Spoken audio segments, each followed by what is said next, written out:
Yes sir.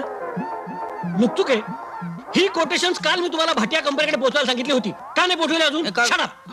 कुठली गोष्ट धड करायची नाही असा निश्चय केला का तुम्ही? एक अक्षर बोलू नका. आत्ताच त्या कंपनीच्या मालकाचा फोन आला होता.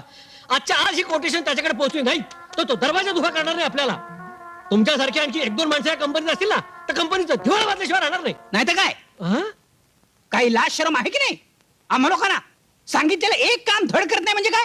आम्ही लोक, तुम्ही जो एवढा आम्हाला पगार देते का तुमचं नुकसान व्हावं म्हणून? उद्या जर कंपनीचं दिवाळ निघालं तर तुम्हाला एक कुत्र सुद्धा विचारणार आहे का? असं आम्ही स्वतःला विचारायला का? काही जबाबदारीची जाणीव आहे की नाही आम्हा लोकांना? आणा ते पेपर सगळं. आणि आजच्या आज जर कोटेशन पोहोचली नाहीत तर याद राखा, उद्या मला ऑफिसमध्ये घ्याल तर तो इंटरव्ह्यू घ्या. Yes please send me. हा, आणि ती फाईल इकडं. चाललो मी.